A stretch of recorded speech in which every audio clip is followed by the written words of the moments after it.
어쨌든 우리는 하루하루 또 살아가면서도 순간순간마다 닥치는 얼마나 많은 문제들이, 우리 육신도 이렇게 온 기관이 살아서 움직이는 거 얼마나 감사한지 몰라요. 제일 참 은혜스러운 것은 아픈 것이 낫는 것이 아니고 아예 안 아픈 것이 가장 은혜인 줄 믿습니다. 안 아프려면 어떻게 해야 돼요? 그래, 참 이제 똑똑해졌어. 여러분 저 엄청 똑똑해진 거예요. 어디 가서 우리가 안 아프려면 어떻게 해야 돼요? 그러는데 어루만지시면 답이라 하는 교회가 있겠어요? 세상에 어디가 있겠어요?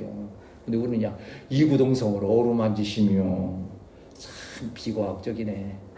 참 비논리적이네.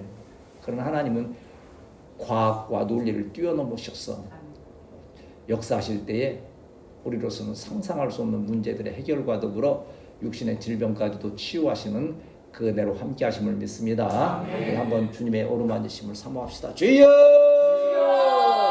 나와 우리 가정과 교회와 나라와 민족과 땅 끝까지 전능하신 사랑의 손길로 구석구석 마디마디 기관 어루만져 주셔서 조금 더 해를 당치 아니하며 지혜도 주시고 아버지 명철, 아버지 평안함도 허락하여 주옵소서. 분명 내년에는 여러분 가정 일터에도 우리 교회에도 정말 새로운 역사가 함께 하실 줄 믿습니다. 우리 세대를 위해서도 그렇지만 특별히 우리 후세대를 위해서 이제 하나님께서 예비하신 그 역사들을 한 걸음 한 걸음 진행해 나아가시고 우리는 그 일에 감사하며 잘 쓰임받게 됨을 믿습니다.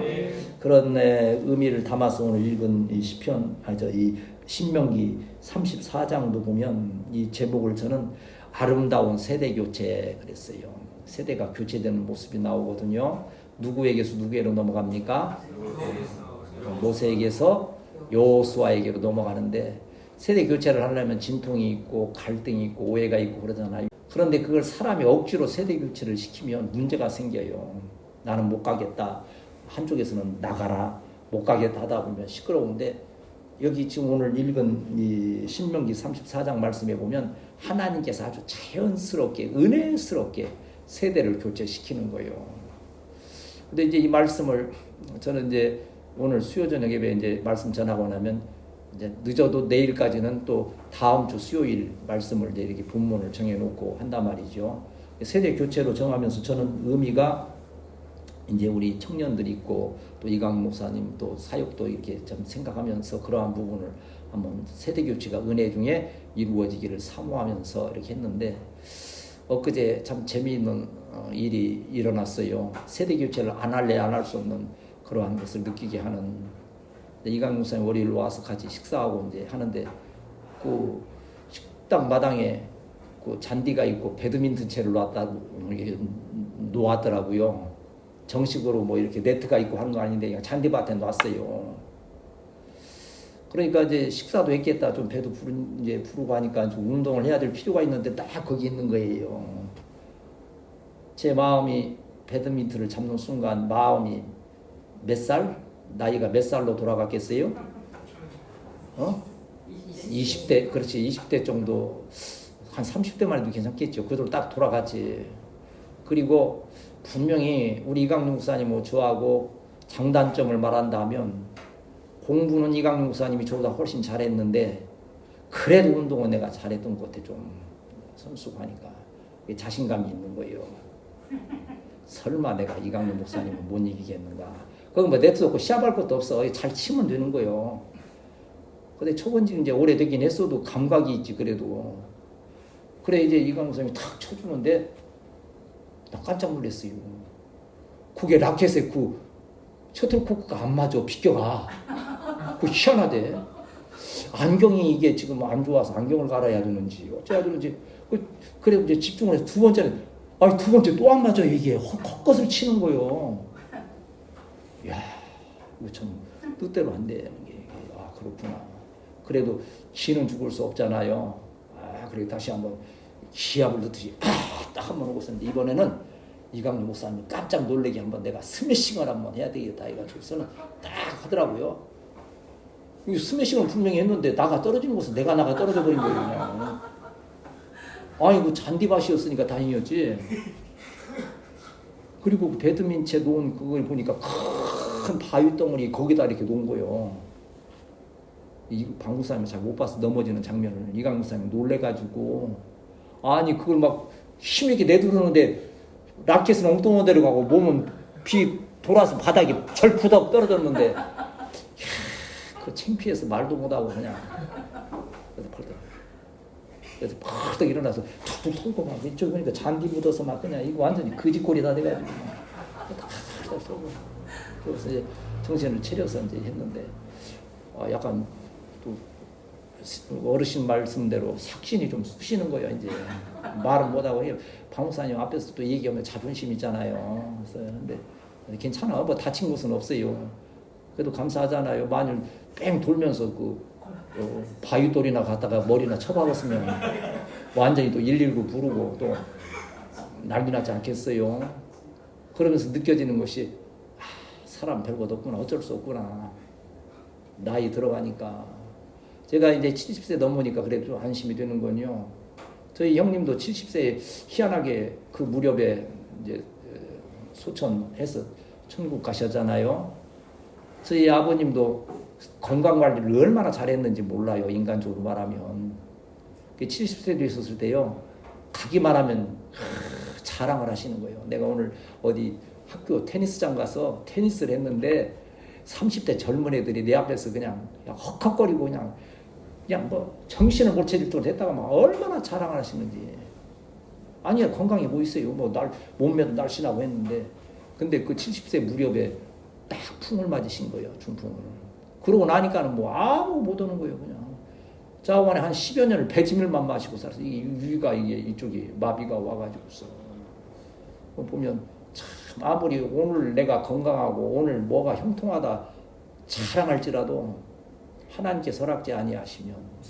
네, 그래서 엊그제 그 배드민턴 사건을 통해서 이제 마음에 정말 이제 세대 교체 준비를 지혜롭게 잘 해야 되겠구나.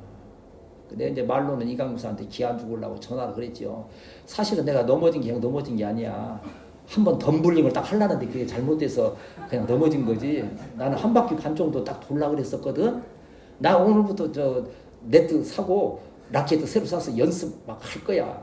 그럼 연습을 하면 누구를 불러야 돼 이제 믿음의 애찬이 또 이제 훈련을 시켜야 되는데 이제 그렇게 하긴 했지만 그러나 핵심은 그거예요. 여기 모세와 여호수아의 세대 교체가 아름답게 이루어졌던 것처럼 우리도 그 세대 교체에 대한 준비를 잘 해야 되겠구나 하는 그러한 감동에서 이 말씀을 미리 준비했지만 지금 현재의 상황과 잘 맞아가면서 이 말씀으로 이 밤 잠깐 은혜를 나누고자 합니다. 이제 이 일이 일어난 그 현장은 이제 이스라엘 백성을 모세가 잘 그 이끌어 광야 40년을 지내고 이제 그 옛날 하나님께 반역했던 세대에는 이제 다 이제 떠났어요. 떠나고 새로운 세대를 이끌고 이제 요단강 우리 건우 이스라엘 지도 한번 봤어요? 거기에 보면 요단강이라고 하는 강이 한 300km를 흘러내리고 있어요. 그게 어디에서부터 오냐면 저 헤르몬 산에서부터 시작해서 갈릴리 바다를 채우고 거기서 또 흘러내려서 어디까지 가느냐. 데드시면 뭐예요? 그대로 해석하면 사해는 알겠죠? 사해 죽음의 바다. 염분이 높아서 그냥 눕기만 해도 둥둥 뜬다는. 나 같은 맥주병도 가기만 하면 둥둥 뜰 거야 아마. 한번 가서 담궈봐야 되는데 거기까지 흐르는 요단강이 있어요. 그게 바로 이스라엘 지금으로 말하면 팔레스타인 땅이 경계로 하나님께서 정해 놓으신 거예요.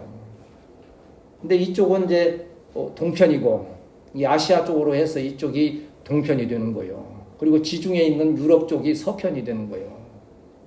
그러니까 이제 이스라엘 백성이 들어갈 땅은 이 요단을 이 동편에서부터 서편으로 건너가서 하나님이 정하여 주신 가나안 땅에 들어가야 되는 거예요. 그런데 이 요단강 가까이까지 이제 모세가 이스라엘 백성을 이끌고 온 거예요. 그런데 하나님이 이제 여기서 스톱. 너는 들어갈 수가 없어. 왜 들어갈 수가 없느냐? 힘이 없어 죽을 나이가 돼서가 아니에요. 그 전에 하나의 사건이 있었던 거예요. 민수기 20장 12절에 보면 이스라엘 백성이 있고 가데스라고 하는 광야에서 물이 없어요. 그래서 우리에게 물을 달라고 막 반항하며 원망하듯 할 때에 이 하나님께서는 모세에게 너 지팡이를 가지고 가리켜 명령하면 물을 내리라 하는데 이 백성들이 하는 거 보니까는 너무 방자한 거예요. 너무 오만하고 너무 막 격분한 거예요. 그걸 보는 순간 이 모세의 막 마음에 분이 일어난 거예요. 그래서 이 반역하는 족속들아, 내가 너희를 위해서 물을 낼까 하면서 하나님은 분명히 명하고 가리키라 했는데 그 바위를 쳤어요. 불순종한 거예요. 순간적으로 어떤 감정 때문에. 여러분 항상 여러분의 감정보다도 하나님의 말씀에 앞에 있기를 축복합니다. 말씀을 자꾸 훈련해야 돼요. 말씀 마음에 자꾸 새겨놔야 전번에도 말씀드린 대로 무슨 큰일이 닥쳤을 때에도 먼저 불평과 원망과 심지어 욕설이 나오는 게 아니고 말씀으로 칵 채워져 있으면 오 주여 감사합니다. 이런 고백이 먼저 나오게 되면 신앙의 인격이 이게 성숙한 거예요. 이게 평소에는 신앙이 대단히 있는 것 같은데 급한 일 당했을 때 그 말이 튀어나온 거 보면 진짜 믿음인지 가짜 믿음인지 좀 구별을 할 수가 있게 되는 것처럼 이제 이러한 그 하나님의 명령을 거역한 그 사건을 통해서 하나님은 사소한 거였지만 네가 그 명령대로 따르지 아니하고 반석을 친 것으로 인하여서 내가 너를 가나안 땅에 들어가지 못하게 한다. 이건 하나님 무슨 그 분노하시고 무슨 세상 말로 하면 옥이 있어 그런 것이 아니에요. 하나님의 섭리예요. 그리고 이제 마지막 부분에 설명하겠지만 모세가 이끌고 들어가지 않고 여호수아가 들어가게 하신 데에는 깊은 뜻이 있어요. 성경을 우리가 연구하고 설명할 때 그런 데까지 이르게 되면 더 깊은 은혜가 있는 거예요. 그래서 결국 이 모세가 이끌고 와서 이제 이스라엘 백성이 가나안 땅으로 들어가게 될 때에 들어가게 되면 또 그때에 광야에서처럼 원망하고 불평하고 죄짓고 우상 숭배할 가능성이 많기 때문에 3번의 설교를 하면서 하나님께서 너희를 이렇게 출애굽시켜서 과거에 또 현재의 이 요단 지금 건너편까지 인도하셨다. 미래에 가나안 땅에 들어가게 될 것인데 그때는 하나님 말씀을 잘 순종해라 해서 과거, 현재, 미래의 관한 설교를 하는 것이 바로 신명기인데 거기에 지금 34장은 맨 마지막 부분 아니에요. 이제 결론부로서 이렇게 세대 교체하며 말씀을 하시는 거예요. 새로운 세대가 시작되는 거예요. 우리 교회 가운데에도 이제 새로운 세대를 향한 하나님의 세대 교체의 놀라운 역사가 시작되었음을 믿습니다. 그 세대에는 참 하나님께서 말씀으로나 풍성하게 하시고 은혜로도 풍성하게 하시고 교회적으로도 큰 부흥의 역사를 하는데 그게 여러분들이 주인공이 되는 거예요. 한번 따라합시다. 나는 하나님 역사의 주인공이다. 주인공이다. 요새 그 노인 폄하 발언도 있고 막 그래서 좀 시끄럽기도 하고 했었잖아요. 아니요. 노인 주 안에서는 다 청년이요. 80이라 했어요. 지금 모세도 이거 80세에 쓰임받기 시작한 거 보면 하나님 앞에서 120, 나 나이 많아요. 하나님께 누가 많이 120세 됐는데 하나님 나 그래도 나이 많아요. 나 120세예요. 그러면 하나님 뭐라고 하시겠어요? 아휴, 처럼.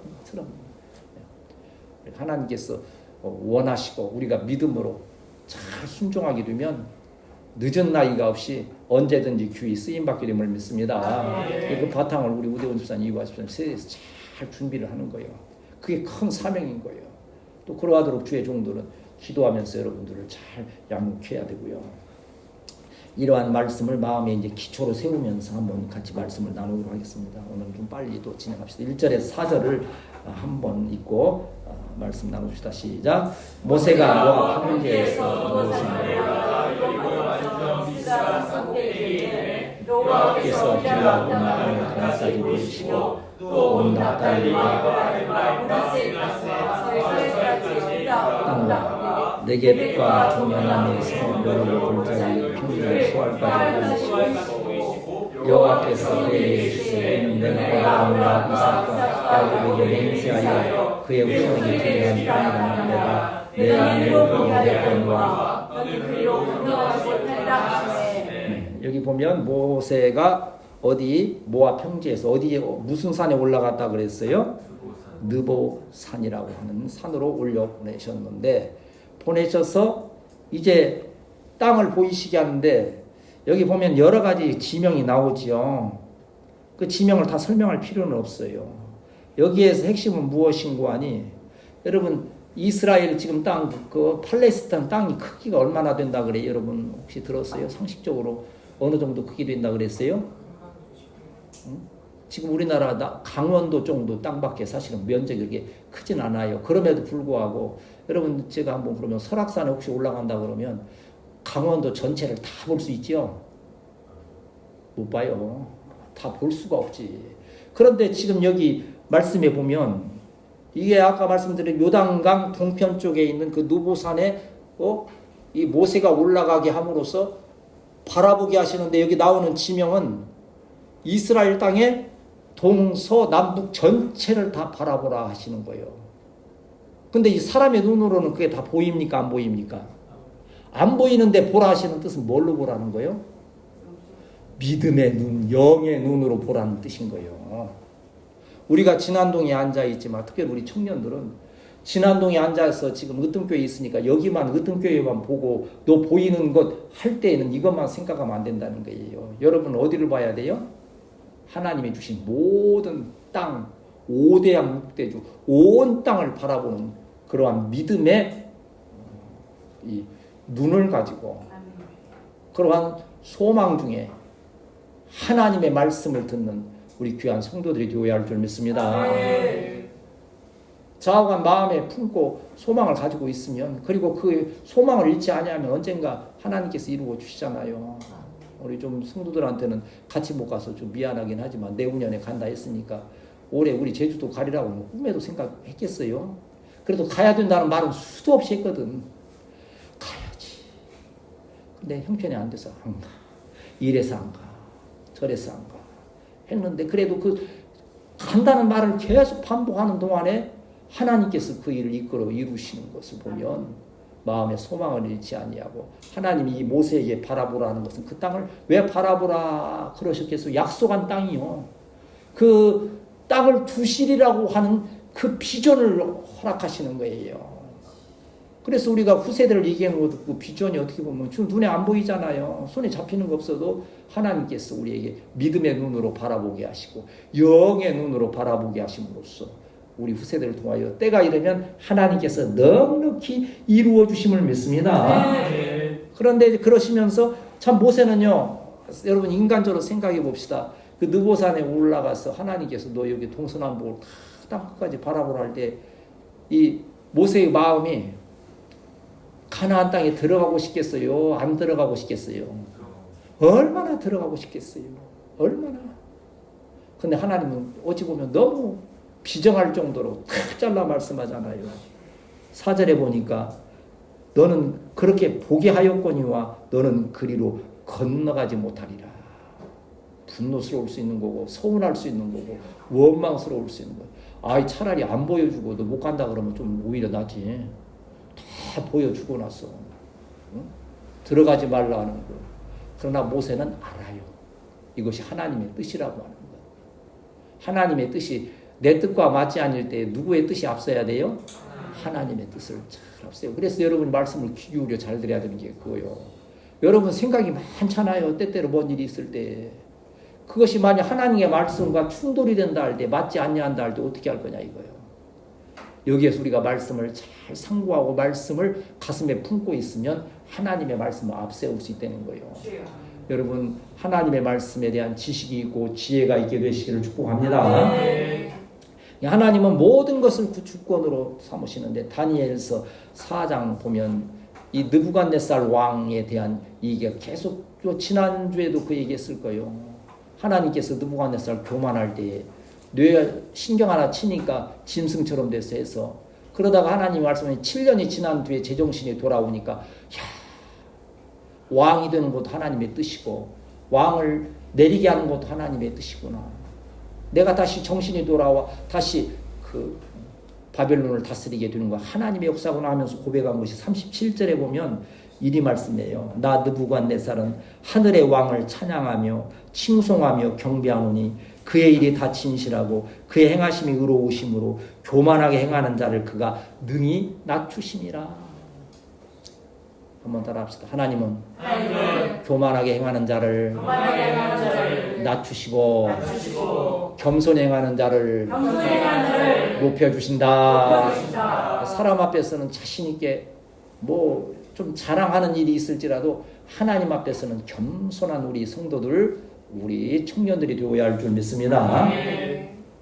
그 다음 이제 5절, 6절, 7절을 읽습니다. 시작. 이에 여호와의 종 모세가 여호와의 말씀대로 모압 땅에서 죽어 벳볼 맞은편 모압 땅에 있는 골짜기에 장사하였고 오늘까지 그의 묻힌 것을 하는 자가 없습니다. 모세가 죽을 때 나이 120세였으나 그의 눈이 의지 아니하였고 기력이 쇠하지 아니하였느니라. 아멘. 모세가 모압 땅에서 죽었는데 어떻게 죽었다 그랬어요? 여호와의 말씀대로 죽었다. 하나님이 정하신 섭리대로 떠날 수밖에 없었다고 하는 거예요. 그리고 여기 이제 어디에 매장됐는지 이렇게 해서 맞은편 땅에 있는 골짜기에 장사되었는데 묻힌 곳을 아는 자가 없다 그랬어요. 왜? 그 모세가 죽어서 장사 지냈으면 묻힌 곳 그 무덤을 사람들로 하여금 알게 해서 성지 순례도 하고 알게 하는 게 좋지 않겠어요? 왜 하나님께서 그걸 알지 못하게 하셨을까요? 하나님만을 섬기라는 거예요. 사람들이 모세의 무덤이 생기게 되면 그걸 알게 되면 유대인들은 다 그 모세의 무덤에 가서 모세를 숭배하고 신으로 섬길 그러한 유혹에 빠지게 되는 거예요. 하나님은 그걸 원치 않으시는 거예요. 그래 감추실 건 감추시는 거예요. 이 하나님께서 감추신 것을 너무 켈라하는 것은 지혜로운 일이 아닌 거예요. 하나님의 뜻은 심오한데 글이 있는 건데, 그런데 하나님이 모세를 그 죽이신 하나님께서 섭리하셨다는 그 이유가, 그 뜻이 어디에서 밝혀집니까? 모세가 몇 세라고 그랬어요? 120세. 그때 전번에 뭐 우리끼리 얘기니까 그렇지만 나 언제까지 살면 좋겠니 하고 이제 장난을 제가 잘 하고 물으니까 뭐 생각 없이 한 얘기기도 하겠지만 애찬이가 그랬잖아요. 지금까지 목사님 사신 만큼만 더 사시라 그러면 몇 세요? 144세가 되네. 야, 그러면 기네스북에 오르는 거예요.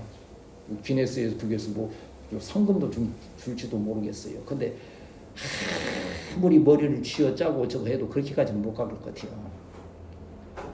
정말 내가 마음에 소원하고 한 대로 해도 90, 100 그 사이에서 왔다 갔다 할까. 근데 그조차도 내 하나의 마음의 소원이고 또 하나님께서 약한 마음에 주시는 그런 마음도 있고 우리 방사님 기도도 좀 있고 한 그 부분이지, 실제로는 뭐 앞으로 한 10년이 될지 뭐 그건 모르는 거잖아요. 하나님이 정하신 때가, 그 주일에도 시간은 두 가지가 있다 그랬어요. 뭐 여러분 뭐 기억하실지 모르겠어요. 뭐가 있다 그랬어요? 크로노스가 있고 카이로스가 있고. 크로노스는 그냥 흐르는 시간이요. 오늘 내일 또 카이로스는 딱 정해진 시간이요. 수능을 며칠간 보면 얼마나 좋겠어. 오늘 못 풀었던 문제 좀 또 이거 한 해거라 내일 다시 보고 오면 좋겠어요. 수능 시험 날짜는 딱 카이로스에 정해진 시간이에요. 그 시간이 중요한 거예요. 나에게도 정해진 카이로스의 시간이 있고 여러분에게도 우리 교회를 세우시는 것도 하나님의 카이로스의 시간이에요. 그러나 마음에 소망하기는 그러한 하나님의 카이로스의 역사가 내년에 우리 교회 가운데 우리 성도들의 가정과 일터에 우리 자녀들에게 함께 하실 줄 믿습니다. 그래서 주님의 역사가 120세였는데 그럼 당연히 인간적으로 보면 약해져서 죽을 수밖에 없는데 죽을 때가 안 됐다는 사실이 어디에 나타납니까? 눈이 흐리지도 아니하고 기력이 쇠하지도 아니었다는 거예요. 자연적으로 말하면 모세는 140세도 살고 160세도 살 수 있는 거예요. 지금 이대로 보면 120세에도 지금 쌩쌩한 거예요. 120세에도 저하고 배드민턴 치면 모세가 이기게 생겼어 지금. 나는 70세에 눈이 좀 흐려지고 기력이 쇠해서 배드민턴 하다가 넘어지고 난리를 치는데 기력이 쇠하지 않았다 그랬잖아요. 그런데 120세 쌩쌩하다 했는데 하나님께서 가라 하니까 갈 수밖에 없는 거예요. 모든 것은 하나님의 섭리요. 그러나 모세가 속으로 뭐 했겠어요?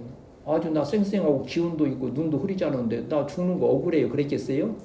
아니요. 믿음 있는 자는 그 하나님의 주시는 죽음조차도 은혜가 되는 거예요. 나는 상상컨대 모세가 굉장히 은혜스럽게 갔을 거예요. 하나님 40년 동안 그 말 안 듣는 그 광야에서 그 백성들을 이끌고 오려고 얼마나 힘쓰고 했으니 괴로운 인생길 가는 몸을 이제 거두어 주시니 주여 감사합니다. 그럼 제가 또 그럴까요? 참 말 안 듣고 힘들게 했던 우리 으뜸교회 성도들 이제 다 떠나서 주님 바라 부르시니 아니 난 아쉬울 거예요. 많이 아쉽고 해도 하나님이 정하신 때가 있는 거예요. 나는 몰라 지금부터 그런 얘기하면 여러분 슬프게 들을지 모르지만 떠날 때에도 나는 여러분에게 굉장히 감사하면서 기쁘게 정말 주님 앞에 갈 것 같은 절대 여러분 나보다 먼저 가면 안 돼요. 이제 또 한참 후에 가게 될 것이거니와 하나님께서 부르신 부르심을 따라 은혜롭게 가는 우리 교회 우리 성도들이 되어야 할 줄 믿습니다. 그래서 우리 사무엘상 이 말씀을 지난주에 선고했어요. 한나의 기도에서 나온 어떻게 한다고요? 하나님은 사무엘상 2장 6절에도 보면 한번 따라합시다. 여호와는 죽이기도 하시고 살리기도 하시고 부하기도 하시고 낮추기도 하신다. 참 저는 이 8절 말씀 은혜스러워요. 가난한 자를 진토에서 일으키시며 빈궁한 자를 거름더미에서 올리사 귀족들과 함께 앉게 하시며 영광의 자리를 차지하게 하시는도다. 아주 우리 역사에도 보면 그런 일들 있잖아요. 아주 비판받고 소외되고 힘들고 어려웠던 그 누군가가 왕족이라는 것이 밝혀져서 바로 철종 같은 경우도 그런 것. 저 강화도 시골에서 그냥 뭐 지게지고 했던 그 아이가 왕족, 왕세울자가 없으니까 어느 날 신하가 대신이 왔어. 찾으니까 아이고 사약 내리는 것 같다고 두려워 숨으려고 그러는데 보니까 왕으로 모셔가는 거예요. 가장 비난한 빈궁한 자가 하나님의 은혜로 우리도 마찬가지 우리 교회 가운데 우리 여러분 지금 상황에서는 걱정도 많고 생각할 바도 많은 것 같지만 그러나 하나님께서 우리를 진토에서 일으키시사 귀족들과 함께 앉게 하시고 영광의 자리를 차지하게 하심을 믿습니다. 그게 하나님의 섭리예요. 모세를 살리시는 것도 하나님의 섭리요, 죽이시는 것도 하나님의 섭리라고 하는 거예요. 이러한 이제 모세가 떠나서 그걸로 역사가 그쳐버리면 우리에게 은혜가 안 되는 거예요. 그 다음 이제 읽으면 8절 9절을 읽습니다. 8절 9절 시작. 이스라엘 자손이 기간이 끝나도 모세를 위하여 30일 애국하니라. 모세가 눈의 아들 여호수아에게 은사하였으므로 그에게 지혜의 영이 충만하니 이스라엘 자손이 여호와께서 모세에게 명령하신 대로 여호와의 품말을 순종하였더라. 아멘. 참 저는요 이게 참 사소한 그 일반적인 단어 같지만요 이게 잘 생각해보면 거기에 참 우리 인생의 지혜가 하나님 말씀은 참 우리에게 지혜를 주시는 말씀이에요. 여기 보면 모세를 위하여 얼마만 며칠 동안 애국했다 그랬어요? 30일이요. 30일이 애국하는 애통하며 장사를 지내는데 짧은 기간입니까? 긴 기간입니까? 긴 기간이죠. 우리는 뭐 3일장도 저거에서 2일장으로 끝내버리는 하루에 끝내버리는 일도 많잖아요. 그런데 저는 이 30일을 애국했다는 이것에서요, 참 그 사람들의 공동체 인간 지정을 느끼는 거예요. 모세가 떠났을 때 이제 새로운 여호수아 지도자 세워졌다 그러면, 아이고, 우리 모세 이제 가셨으니까 아무리 전에는 우리에게 귀한 분이었지만, 3일장으로 끝냅시다. 그리고 빨리 새로운 세대시. 그런데 그들은 30일을 애국하는 거예요. 이게 하나의 정이고, 하나의 인지상정이라고 하는 면에서 나는 이것이 참 하나님의 백성의 아름다운 모습이라. 이 아픈 자와 같이 아파하고 슬퍼하는 자와 함께 슬퍼하는 그러한 정말 예수 그리스도 사랑의 마음이 저와 여러분에게 충만하시기를 축복합니다. 판단하고 하는 것이 아니고 30일을 기다려 같이 애국할 수 있는 그러한 마음이 지내고 나니까는 바로 여호수아에게 이렇게 역사가 일어나는데, 뭐가 지금 역사가 일어납니까? 지혜의 영이 충만했다 그랬어요. 지혜의 영이 충만했다는 것은 성령이 충만했다는 거지요. 여러분 자꾸 기도하세요. 한번 따라합시다. 주여, 나에게 성령 충만 주옵소서. 성령을 우리가 어렵게 생각해서 그렇죠. 하나님께서 주시는 우리의 영 가운데 주시는 좋은 것들을 말씀하는데, 그 가운데는 지혜의 영도 있고요, 지식의 영도 있고요, 믿음의 역사도 있고요, 모든 것들이. 그래서 그 이 성령에 있으면 뭘 보고 할 수 있어요? 성령의 열매를 보면 알 수 있는 것 아니에요? 성령이 9가지 열매, 우리 이제 믿음의 예찬이는 외우지만 우리 건우도 이제 그 한번 해서 갈라디아서 5장 23절에 그 말씀이 있으니까 한번 외워요. 9가지. 한번 시작. 오직 성령의 열매는 사랑과 희락과 화평과 오래 참음과 자비와 양선과 충성과 온유와 절제니. 사랑부터 시작해서 절제. 절제가 뭔지 알아요? 차로 말하면 뭘 말하겠어요? 브레이크 말하는 거지요. 중요한 거요. 다 잘하다가 이 브레이크를 잘못 밟아서 큰 실패하는 일들이 많은 거예요. 우리의 그 교회 생활하는 신앙의 모든 생활에도 때로는 이 절제해야 되는 이것들을 통해서 이 지금 여호수아에게 지혜의 영이 충만해서 지혜의 영이 충만하다는 것은 지도자의 자격이 있다는 거예요.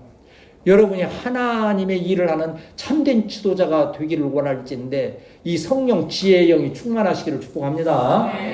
지혜의 영이 충만하지 못하면 자꾸 말실수하게 되고 욕심 부리게 되고 그래서 엉뚱한 일로 실패하게 되고 하는 일들이 많아지는 거지요. 하나님께서 이제 이 모세의 후세대로 세운 여호수아에게 지혜의 영 성령이 충만하게 하시니 그 말씀에 권위가 있게 하시는 거예요.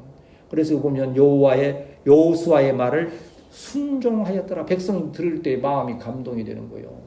옛날 말에 그런 말이 우리 청년들은 그 말을 알지 모르겠어요. 개떡같이 말해도 어떻게 알아들어라? 찰떡같이 알아들으라는 거예요. 할머니, 시골 할머니가 말을 뭐 유수하게 잘하고 뭐 영어를 유창하게 있어서 마음에 감동이 되고 막 합니까? 아니요. 너무 투박한 말만 해요. 심지어 욕쟁이 할머니도 있잖아요. 음식점에 가는데 욕쟁이 할머니가 뭐라 그래요? 할머니 이거 좀 따뜻하게 데워주세요. 그러면 야, 이 썩을 놈아 네가 가서 네가 먹지. 왜 나한테 네가 달라 그래? 그러면 이거 말이 안 되잖아. 어떻게 손님에게 그런 욕을 할 수가 있어요. 근데 그 말을 듣는 사람이 오히려 마음이 편하고 좋아서 거기를 또 가는 거예요. 아, 우리 욕쟁이 할머니 하면서. 이게 감동된 마음이라는 게 그러는 거예요. 제가 그러잖아요. 제가 개떡같이 해도 여러분이 찰떡같이 알아들으니까 분위기가 좋은 거예요. 내가 찰떡같이 말하는데 여러분이 개떡같이 알아들으면요, 분위기 싸한 거예요. 그러더니 솔직히 뭐 우리 황사님이 가끔 그래요. 애들이 뭐 꼭 재밌어서 웃는지 아세요? 목사님 체면 생각해서 그냥 박자 맞춰주고 막 웃는 거지요. 나도 그런 게 조금 느껴질 때가 있긴 있어.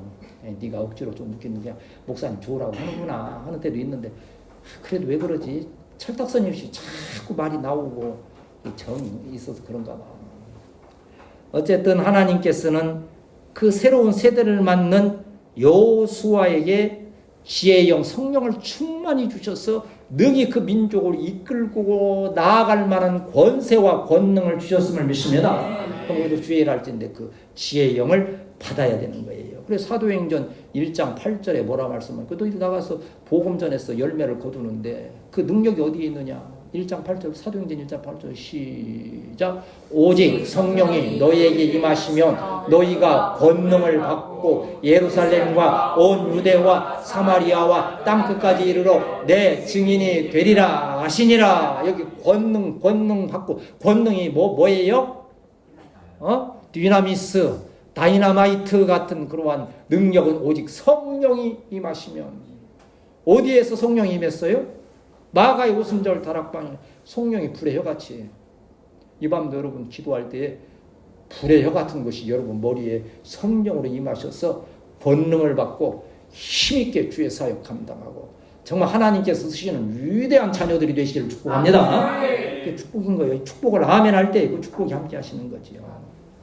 그 다음 10절부터 12절 읽고 이제 말씀 마칩시다. 시작. 그 후에는 모세는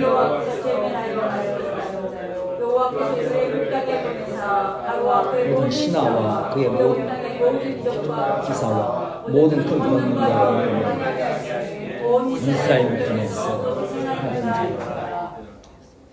어찌 보면 참 우리가 의문이 생기지 않습니까? 모세와 같은 선지자가 일어나지 못한다 했는데 그러면 분명히 일어나지 못했으니까 여호수아는 모세에 비교할 때 선지자적 입장에서 좀 더 낫다는 거요? 못하다는 얘기요? 아니, 말씀대로만 보면. 아니, 모세보다 그런 선지자가 일어나지 못했다 했는데 했으면 선지자적 입장에서 모세가 커요? 여호수아가 커요? 모세가 크잖아요, 훨씬 더. 그러면 하나님께서 왜 그 선지자적 입장에서 모세보다 못한 여호수아를 세우셔서 세대 교체를 하셨을까 하고 이게 참 근데 저는 이 말씀을 보면서 엄청난 걸 발견했어요. 나는 그 누구에게 들은 말씀은 아니고 그런 뜻이구나. 여기 무슨 뜻이 있는지 아세요? 선지자적 입장에서는 모세만 못하지만 여호수아는 누구의 예표요? 예수님의 예표요. 메시아적인 그 사명에 있어서는 여호수아가 모세보다 훨씬 더 위대한 지도자인 거예요. 여러분 영적 지도자가 되시기를 축복합니다. 네. 선지자적 지도자로서 바로 판단하고 백성을 이끌어가는 그 능력도 있지만 아까는 지금 이 여호수아에게는 뭐가 충만하다 그랬어요? 지혜의 영, 성령이 충만하다는 거예요. 그리고 여호수아는 그러니까 모세의 율법은 어디까지요? 모세는 율법의 하나의 상징 아니요? 어디까지요? 요단강 건너편까지요. 이게 모세가 천국을 우리로 이끌어 들어갈 수. 가나안 땅은 뭐의 예표요? 천국의 예표잖아요. 율법으로는 천국에 들어가는 게 아니에요. 우리를 누가 이끌고 들어가요? 여호수아가 이스라엘 백성을 이끈과 같이 예표된 예수님만이 우리를 영원한 천국에 드릴 수 있는 참된 지도자이심을 믿습니다. 우리가 옛날 지금 이러한 역사, 이 모세에서 이 여호수아로 넘어가는 역사가 없었다면 우리 찬송할 때 그렇게 찬송해야 돼요. 모세 귀한 이름 어떻게 하지? 예수 권세 모세 권세 많도다. 그래야 될 거 아니요. 그보다 큰 아니잖아. 예수 믿는 것은 받은 증거 많도다. 그 얘기는 여호수아에게 세대 교체를 하는 것은 이제 천국에 들어가는 놀라운 구원의 역사가 여호수아를 통하여 이루어진 것 같이 예수 그리스도를 통하여 이루어졌다는 거예요. 할렐루야. 저는 이 말씀 깨닫는데 굉장히 마음이 그 뜻이구나. 모세가 아무리 위대한 지도자였지만 하나님은 메시아 영적 지도자를 통하여서 구원의 역사를 이룬 것 같이 한 교회를 세워가시는 그 일들에도 성령이 충만한 예수 그리스도 메시아적 사명을 깨닫고 예수로 마음이 뜨거운 자들이 교회를 세우고 하는 것이구나. 이러한 하나님의 놀라우신 역사가 저와 여러분에게 다시 한번 충만하게 되시기를 축복합니다. 그러한 말씀 우리에게 오늘 이 세대교체를 통해서 그래 저는 마음이 기도와 여러분도 기도하세요. 오늘 이 모세에서 여호수아로 하는 것처럼 우리 교회가 정말 하나님의 주권하에서 아름다운 세대의 교체가 이루어져서 영원한 가나안 땅에 들어가는 귀한 역사가 있게 하옵소서. 기도하는 이 밤 누워야 할 줄 믿고 여러분 사에게도 그래요. 주여 나에게 성령 충만 주셔서 내 공부하는 것이 내 이 모든 활동하는 것들이 하나님의 영광을 위하여 귀 쓰임받게 하옵소서.